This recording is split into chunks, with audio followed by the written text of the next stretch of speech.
Hi, welcome to the AKS Studio Podcast. I'm Lisa. And I'm Cryss. I got her to join me, guys. Yay! The things we do for our siblings. I know, right? It's amazing.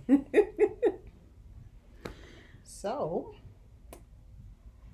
do you want to go first? Or No. shall I? No, I don't. Okay, fine. Not a problem. How's everybody doing? I hope everybody had a great week.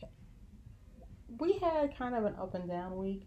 We went and got our COVID boosters and decided to get the flu shot while we're at it. Well, it went about as well as you'd expect. Yeah, we were down for a couple of days, but we feel fine now. Yeah. Yeah. Like, really, it really is like a 24-hour bug, and then just back to life. So I didn't get a lot done on my sweater last week, so I guess I'm going to start with works in progress. And you know, I thought I was going to crochet during that time. I was foolish. Oh, no. That was not occurring. So I have a couple of works in progress, and I think that was part of why I also didn't get work done on my sweater, because I see my sweater as a long-term project, and there are other things I wanted to get work in on before I worked on my sweater. So between that and then being sick for a couple of days, I was like, okay, no progress at all. So what I've got going on is actually I'm crocheting. I am working on another easiest cowl in the world. This is a crochet version. If you saw my last podcast, you will have seen me wearing this one. This is the knit version. I just did it all in garter stitch. Let me see if I can get it. That's okay. You can sneeze. You know, sometimes like the yarn fibers are just like, we don't keep secrets here. You know, we're all humans. We sneeze.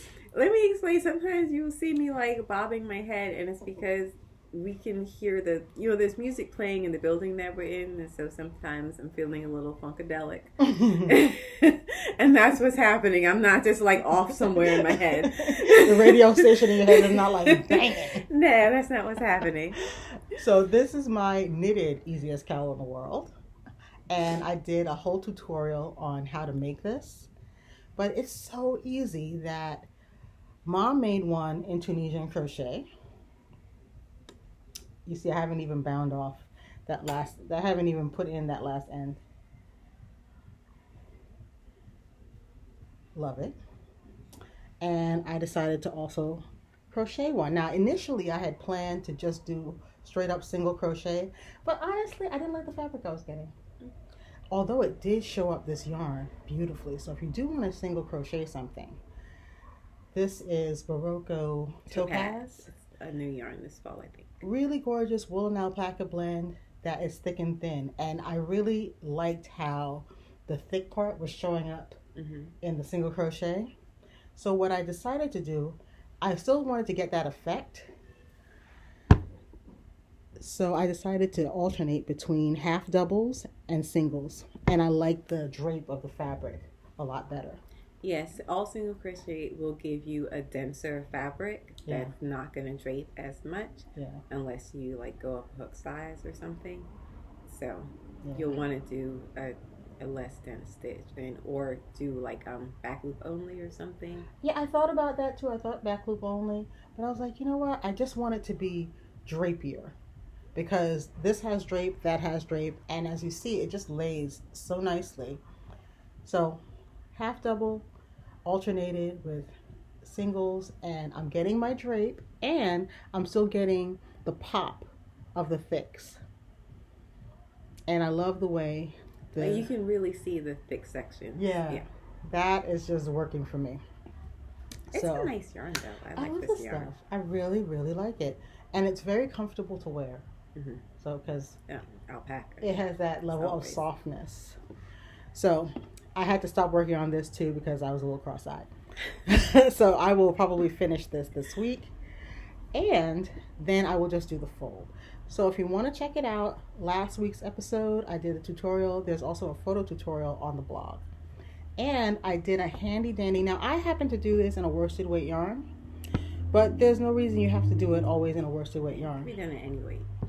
And what I did was I calculated out the number of stitches for 5 different weights, from fingering to bulky, and I put that in a downloadable PDF that you can download from the blog post. So for knitting or crochet or both? Both. Ooh. Oh my, we're feeling ambitious. Yes, we were.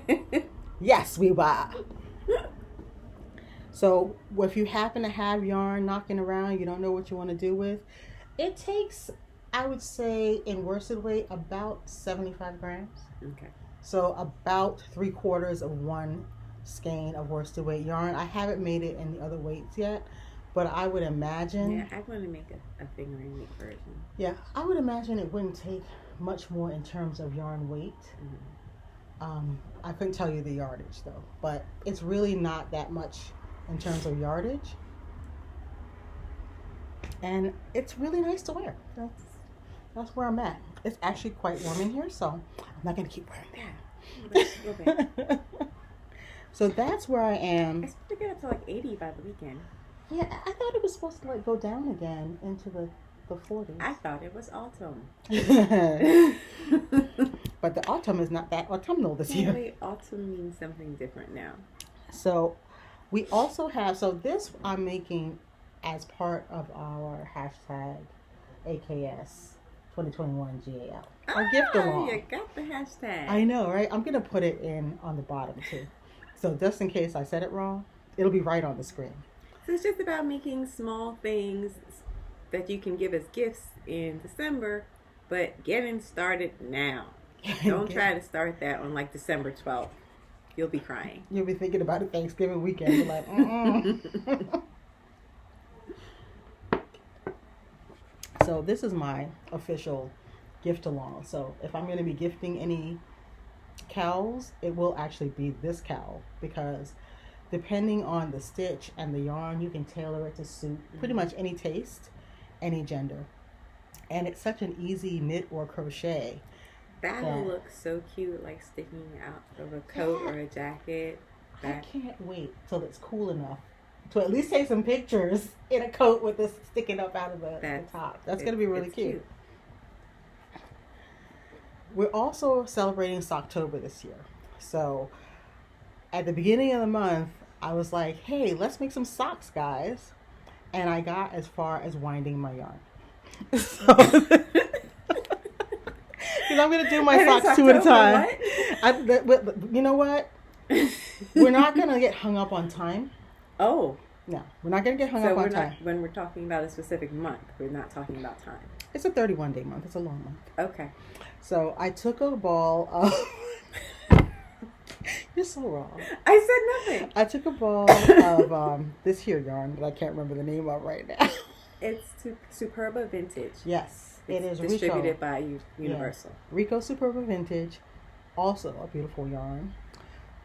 It's a wool and mohair blend, which is very... Actually, no, Angora. No. It's not mohair. I don't know what's in it. It is. It's Angora. I don't know what's in it. It's a wool and Angora blend. It's pretty. And if I'm wrong, I'll put the right thing on the bottom of the screen. Don't worry about it. Let's do that. But I love how the colors were just so autumnal. And I was like, you know what, Lisa, you have not made yourself a pair of socks in ages. So I'm going to make myself a pair of socks 2 at a time. So I needed 2 balls. So I just took out my scale and weighed out about 50 grams each. Because generally speaking, 100 grams is enough for a pair of socks for even the largest feet. And I have large feet for a person. For a person? I don't want to say for a person, for a woman. I have feet of unusual size. I don't have feet of unusual size. They're just large.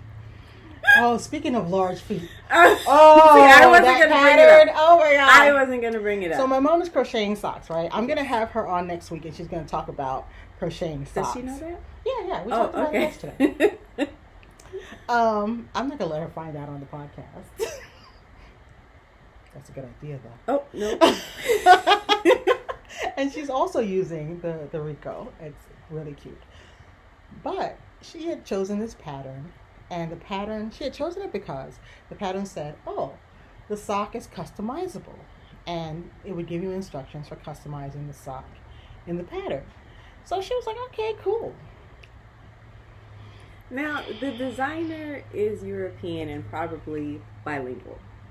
And, you know, choosing the right word, you know, from one language to another can be a little tricky. Yes. So I'm going to give her, the English is not her first language, grace, let's just say. But when Mom was working on the pattern, right, was reading through it, she came to the part of the customization. So the last page of the pattern. Yes, the last page, a paragraph at the top of the page. So traumatized, I remember exactly where on the page I saw this. It said, are your feet normal or are they large? I was like, what? Are your feet normal or are they large? And it was like, this pattern is for normal feet. Yes, if you have large feet, you might want to go up a hook size. Try going up a hook size. But we don't know what it didn't have any like different numbers for the large feet. Yeah. She might as well have said, we can't help you Sasquatches. So.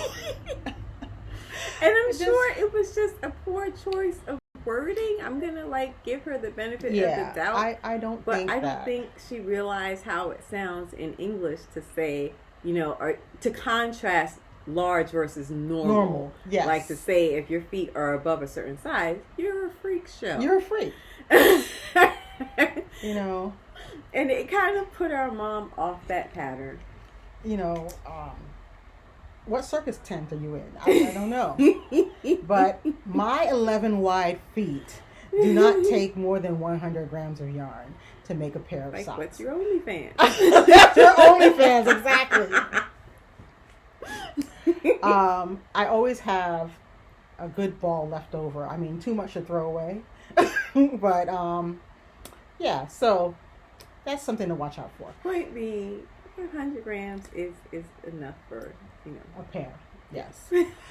The other thing is, because I've always had larger feet than average, as opposed to normal feet. Let it go. Breathe through it. I had to learn how to customize my socks almost from the time I started making socks, because your typical sock pattern is written for at most no larger than a 9. Yeah, and the typical is 8. Mm-hmm. I don't know why 8 is the borderland, but it is. It's probably average fit size in the U.S. for women. So size 8 socks don't really have much to say to my size 11 wide feet, because I'm long and wide. I'm not sure who needs to know that, but okay. All right, here we are. Keeping it way real. So one of the things I found, actually the best thing I found, I learned how to measure my feet and work it out that way, but I'm going to tell you just bottom line. If you want to learn how to make socks that fit your feet, spend $1 and get the Fish Lips Kiss heel pattern. Do not be afraid. When you open it, you're going to see it's 32 pages long. But is it like a large font size? No. Okay. Just a lot of information. A lot of information. You can skip page 1 if you want to. Go directly to page 2, because page 1 she just explains why her formula works. Okay. But then page 2 she gets right into why you're, and that's what I love. She tells you why you're doing these measurements. What is the designer's name? She calls herself the Sock Therapist, and it's the Fish Lips Kiss heel. I'm going to put a direct link to it in the description below. And I think one of the things I will do coming up is do a class on that sock pattern. So if you got it and you saw it was 32 pages long and you just never looked at it again, we can work through it. Because for one thing, not only did I make socks that always fit my feet, I made socks that fit her feet. Made socks that fit my mom's feet. I made socks that fit my niece's feet in New York. And just using that method, I was guaranteed a sock that fit well every time. So that's going to be my advice for those of us who don't have normal feet. Your feet are normal. Yes, they are normal. Anyway, that's where I'm at with these. I wound my yarn. I'm hoping to cast on my socks today. I'm not going to use a pattern. I've developed my own vanilla sock that I like to make. Oh, and P.S. I taught my mom the fish lips kiss heel, and she made crochet socks that fit too. But so it's not just about constructing the heel itself. It's a whole process for measuring the sock. It's for a whole process for making a sock that will fit. A custom sock, right? Because, feet are different. That's a lot for $1. Thank you. It is literally the best dollar you'll ever spend. And she deserves every penny of that dollar. So, I am not terribly interested in crocheting socks. I thought I was, and then I started one, and I was just like, meh. I think part of it is the idea that when I'm done, I have to do it all over again. Because, yeah, we have 2 feet. They come in pairs. But I am actually interested in making leg warmers, and I feel like I want leg warmers to be part of the sock discussion, just because they're related to footwear. And you know what? They're back. And I feel like, socks get stuck in your shoes, so, unless you deliberately show them to people, no one sees them, but your leg warmer is just, out there. Yeah. So that's something I want to start making, but I want to, design my own and do all the funky, fun color things people are doing with socks, but just with leg warmers. So if you had to make a pair of leg warmers now, what design elements would you want in your leg warmers? I would like cables. Oh. I would like to do some cable leg warmers. I can see that. Yes. That would be fun. And I would like to see how a self-striping sock yarn plays out for crochet leg warmers, because it's the same, so it'll be the same tubular shape, but because I'm using different stitches, I don't know, because if it's not stockinette, it won't give me the same patterning. So I'm curious to see how that would work out. Yeah. So I would need to just play around and swatch that. Yeah. I don't know, but to me, single crochet is analogous to. It's just bigger. It is bigger. It's just bigger. Even working at the same hook size versus needle size, the stitches are they're wider.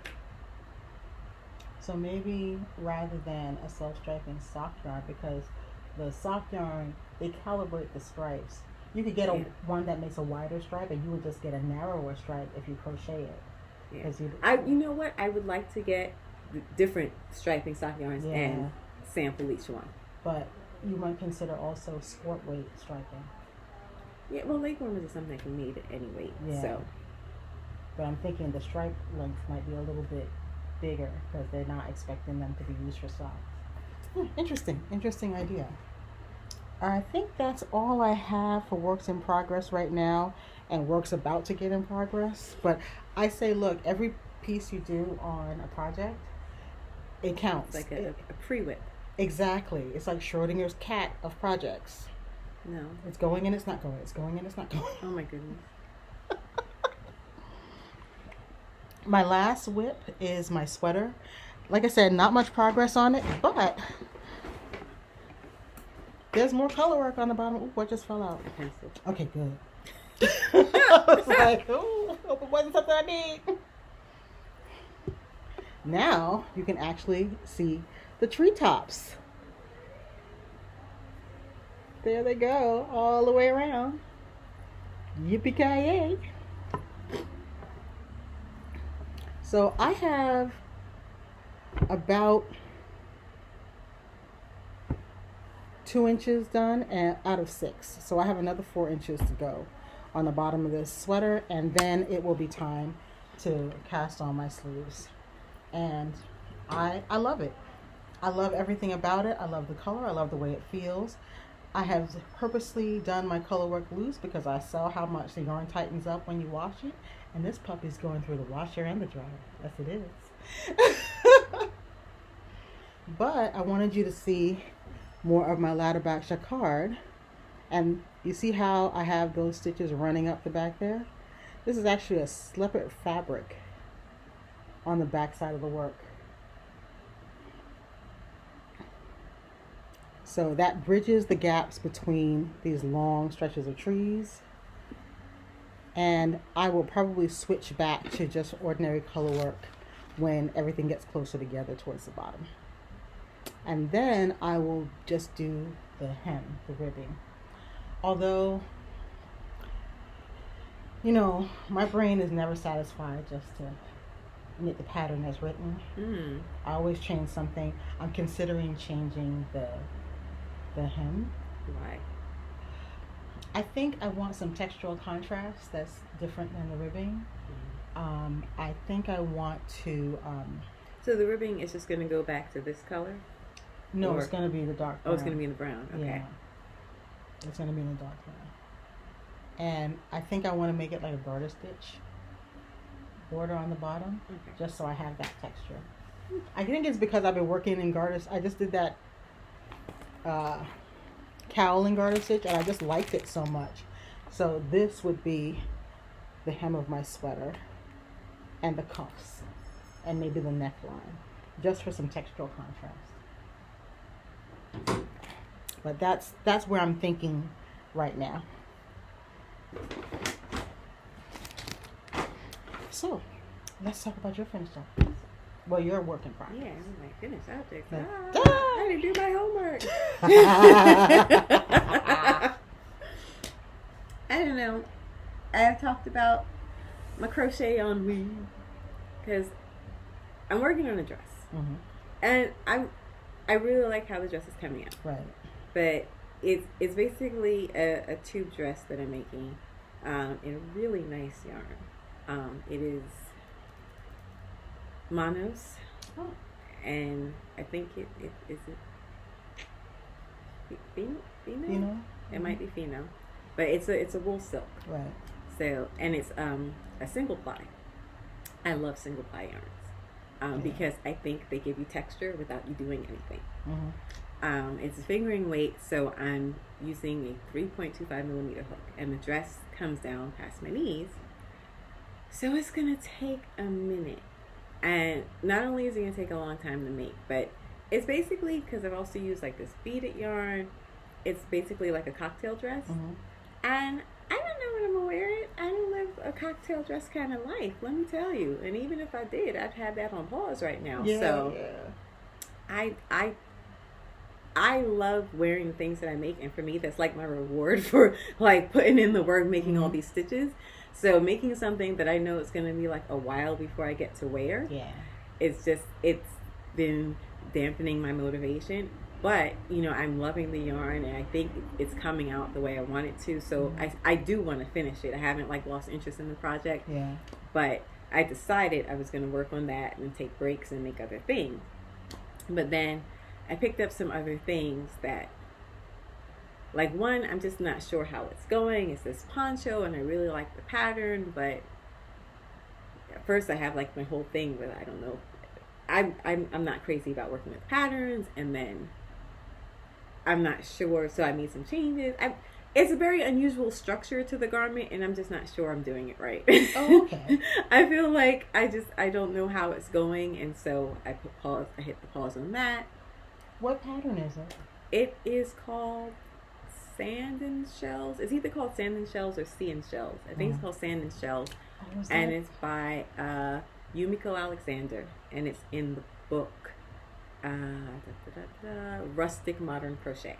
Okay. And there's also a Rustic Modern Knits by the same designer. Yeah, because I know her as a knitwear designer. Yeah. People be having these double lives. I only knew Melissa Leapman as a crochet designer. When I saw all these knitting books, she was like, shut up. Okay. But, so yeah. So I had a couple of patterns that went on pause. And I decided that if I don't like working on multiple things at once. I really, really don't, because I like to finish things. And I feel like the more things you work on, the further you are away from finished. So I was reluctant to, but I finally decided to just start something else. And it was something that I wanted to work on for a while, because I've actually made this pattern before, and I don't often remake things. Right. But, you know, I started my crochet life with acrylic yarn, and now I just know that acrylic is not always ideal for everything. Plus, this yarn in particular, it started to fuzz up really bad. It was like a Lion Brand yarn, and I like the yarn, but it started to fuzz up really, really bad, like almost immediately. Plus, because it was heathered, I felt like that interfered with the textured stitch, so you couldn't see the texture as well because the yarn is heathered. So I knew I wanted to remake it in something that wasn't acrylic, and I knew I wanted to remake it in solid colors. And it is the Felicity Cardigan by Melissa Leapman, and it's in a pattern book called Unconstructed Crochet Cardigans, I think. Yes, I think that's what it's called. And we have this beautiful chunky yarn. It's called Deluxe Chunky, but I've been calling it Chunky Deluxe, and now she calls it Chunky Deluxe.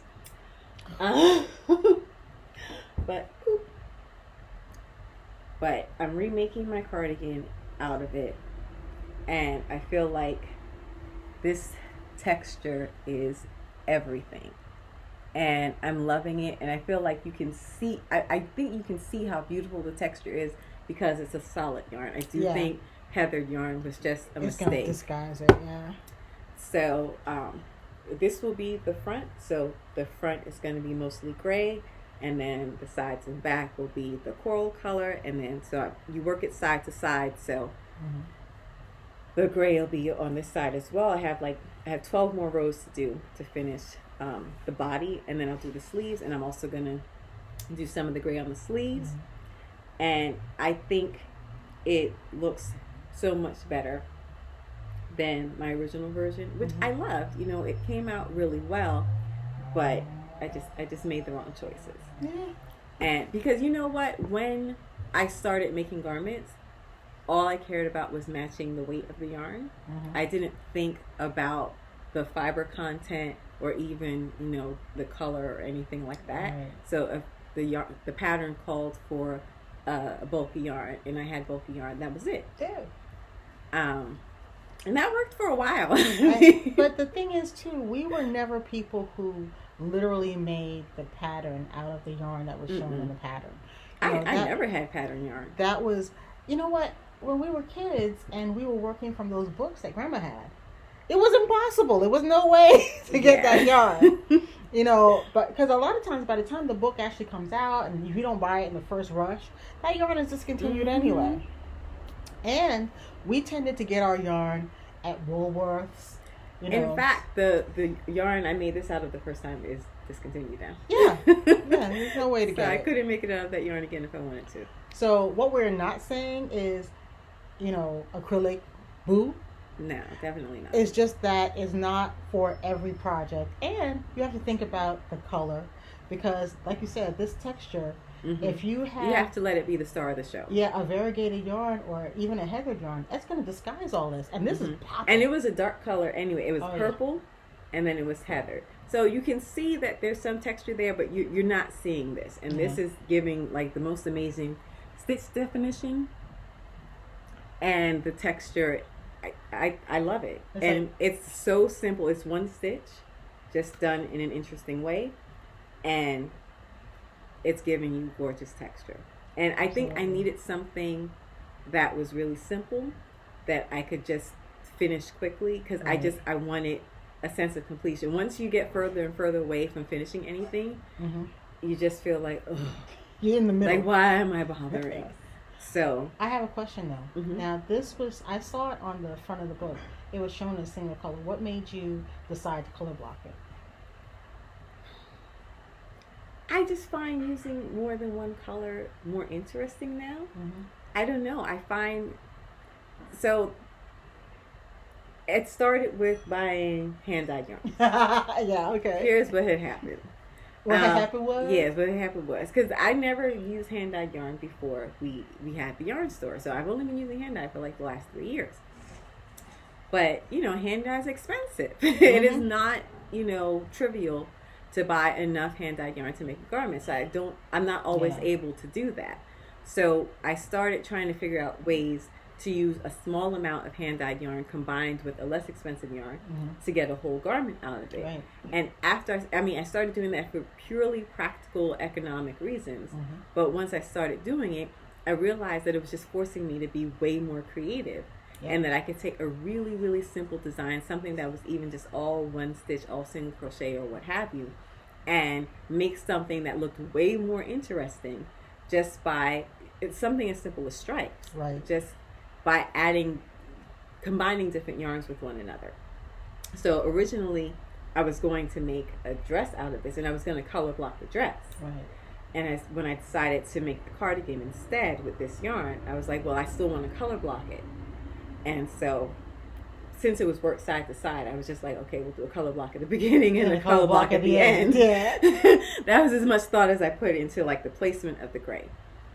But again, it's just, I think it gives me a more interesting finished piece. Yeah. On the sleeves, where is the color blocking going to go? So the sleeves are going to be worked from wrist to shoulder, and I'm going to do the beginning of the sleeve.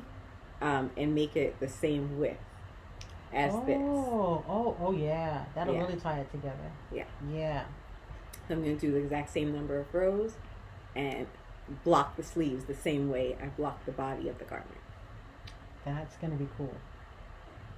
So it's just it's a dead simple way to add some interest, because especially something like this where you're just working one stitch in a giant rectangle. Yeah. That can get really boring. So it was just a way to add some interest. I like it. I can't wait to see it done.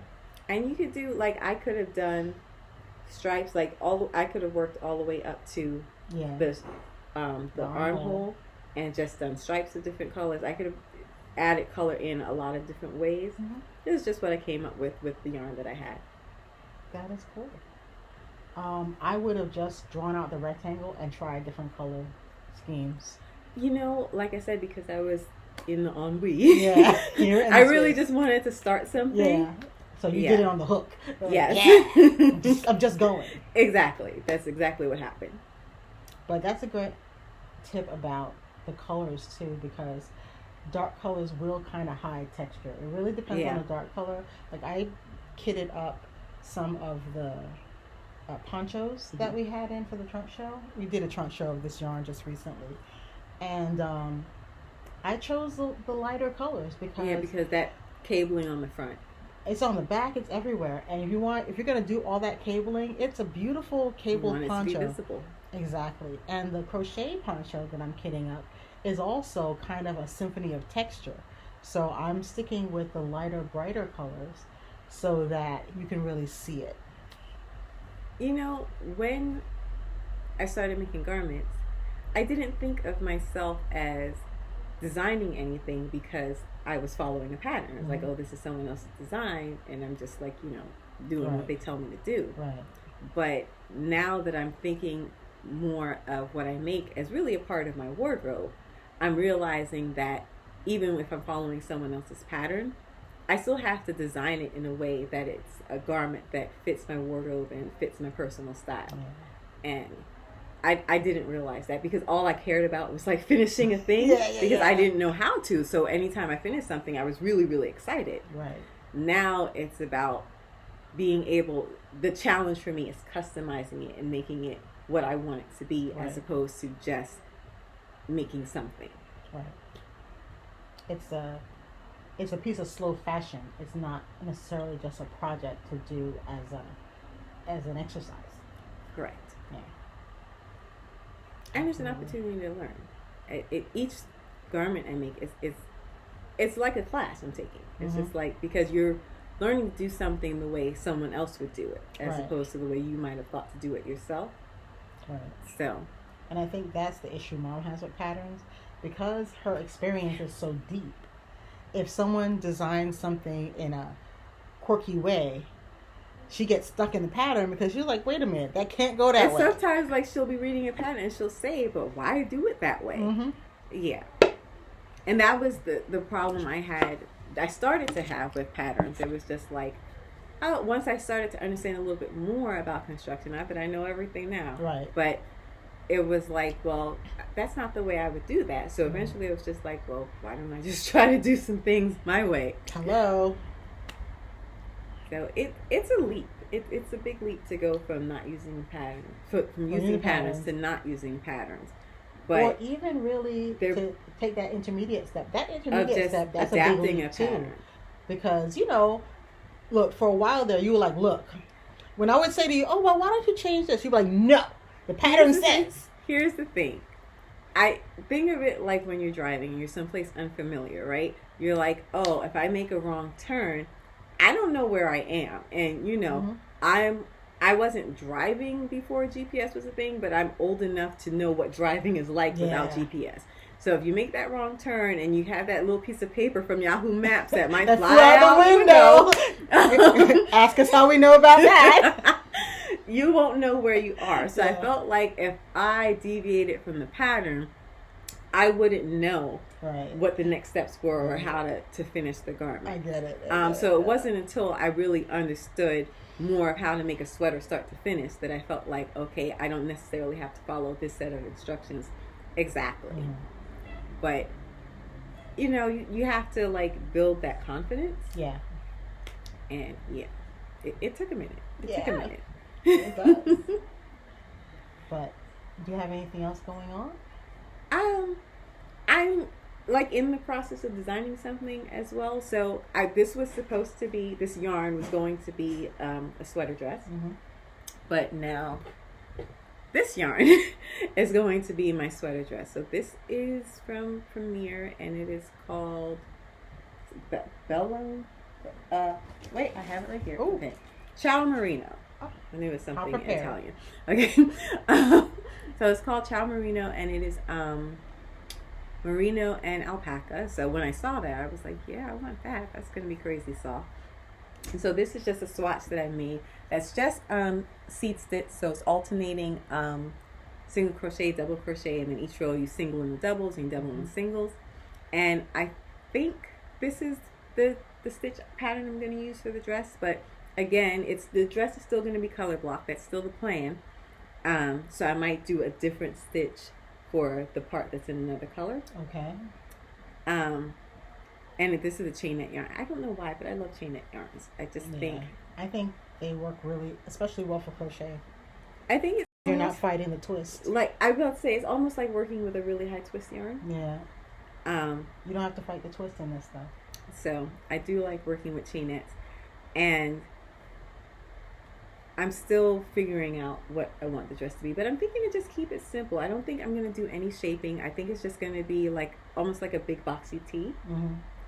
That would be nice in this sort of texture. Yeah, that's why I'm thinking to like play up texture, because the design is going to be really, really simple. But it's very soft. I think it's going to be very comfortable to wear, and that's what I'm looking for. I'm very particular about how my yarn feels, and she makes fun of me. She likes a crunchy yarn. She likes a crunchy yarn. She tried to tell me this Icelandic yarn was soft, and I was like, I told you it softens over time. And it didn't. It did. It wasn't it felt like a cardboard shoebox. It did. It did not feel like a cardboard shoebox. And I would have to be really cold. It's from Iceland. Before you convince me to wear that. From Iceland. Okay, so and even then I might be like, it gets cold in Iceland. So but for me, this ended up not being the dress because it is a little crunchy for me. I'm gonna ukulele the living daylights out of it, and hopefully that will soften it up some. But you did make it as an outer garment, so either way you're gonna be fine. Yeah. In terms of wearing it, I think the next thing I make, because I have a theoretical object coming up. Theoretical. Yes. A theoretical it's going to be knitted in this object. yarn. You have a TKO. Yeah, I really want a sweater vest. I don't know why, but I really want a sweater vest. I've been thinking about sweater vests for the longest, and I've been like looking through my yarns, and I'm like, ooh, you could be a sweater vest, and you could be a sweater vest, and you could be a sweater vest. And I don't know why. You know what? I think part of it, I'm not going to lie, I don't want the sleeves. And I'm like, that would be a cute way to, get the body design that I want, get the texture, pattern, color, whatever. But now I have to do sleeves. Right. Yes. And it will just give an opportunity for something else that you're wearing to kind of shine, because you'll have the sleeves out. And I think they're an item that I've just seen knitted and crocheted for so long. And so now that I'm finally able to crochet my own garments, I'm like checking off the list. All the list, yes. Yeah, so it's leg warmers, it's sweater vests, it's all of the things. I wish we could get merit badges. I want a capelet. You have a capelet. I have a short one, but I want to do. Well, I guess I really want like a full cape. You want a cape? Yeah. You want a cape, my love. You know what? I'm gonna tell you a secret. Nobody knows this, but you know how I keep a notebook, right? Mm-hmm. I have a drawing in my notebook of an outfit that includes a knitted cape. You know, the kind that has the slits and yes. Yeah. I drew one. It might come true. But it's just like, where do you find the time? To make a cape. Right? That's why the little cartoon lady said, the no cape capes. To wear over your sweater vest with your leg warmers, right? And a knitted skirt. Yep. Yes. Well, yeah. On that note, let me do a little bit of shop news. Because now you see that, yes, we have quietly gone crazy. We had a Deluxe Chunky Trunk show this week. Do check it out. It's right here on YouTube. And you can also visit our website at knitsheep.com, where there's a blog post that includes it. There's a cheat sheet you can download and follow along. There are links to the shop if you want to try out any of this yarn. And I'm even kitting up the 2 ponchos with the colors pre-chosen and ready to rock and roll. The knitted poncho kit, it retails for $50. And the crochet poncho kit is going to be about $40, $45, I believe. But do you have anything else for today?